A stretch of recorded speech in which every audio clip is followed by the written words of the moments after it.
कारण कोणताही शाळेचा कार्यक्रम असू द्या, त्यांना एकदा सांगितलं की त्या हिरिरीने भाग घेऊन येतात. अशा ह्या आमच्या हिरकरणी आहेत.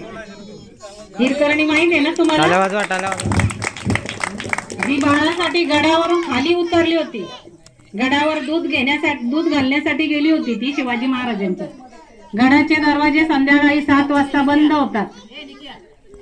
आणि तसंच झालं त्या हिरकणी बाबत. तिचं बाळ घरी होतं, तिच्या घरी झोळीमध्ये झोपलेलं. आता दरवाजे बंद झाले, उतरायचं कुठून? तिने असा काही गड होता तो की तो त्या सैन्यांना शिपायांना सुद्धा उतरता येत नव्हता, पण तो गड उतरून ती बाळाच्या आशेने आपल्या बाळापर्यंत पोहोचली.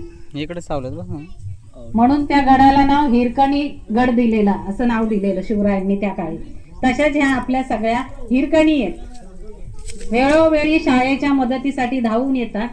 त्यांचं मी शब्द सुमनांनी पुन्हा एकदा स्वागत करते आणि धन्यवाद देते त्यांना का आज पण तुम्ही आल्यात, पण थोड्या उशिरा आल्या. सुरुवातीपासून तुमची हजेरी पाहिजे झेंड्याला सलामी द्यायला. आपण का मागं राहायचं महिलांनी? सगळ्याच बाबतीत आपण पुढे असतो ना. आपले पुरुष घरातून बाहेर जातात, नोकरी करतात, काय धंदा व्यवसाय असेल त्यांचा तो करतात, ते सांभाळतात बाहेरची दुनिया, बाहेरचं जग. पण घर कोण सांभाळतं? आपण नसलो तो त्यांच्या कार्य पूर्ण होणार आहे का? नाही होऊ शकत.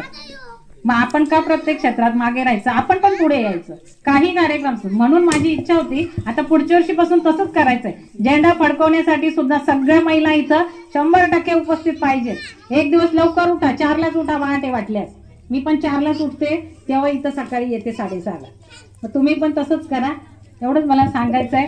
आणि इथून पुढे आजपर्यंत जसं शाळेसाठी सहकार्य दिलं, तुमचं योगदान दिलं, तसंच इथून पुढेही देत जा, एवढीच मी आशा व्यक्त करते. धन्यवाद. आपण भाषणाला सुरुवात करत आहोत. वेळ झालेला आहे खूप. पहिलं भाषण आहे ते वैष्णवी विनायक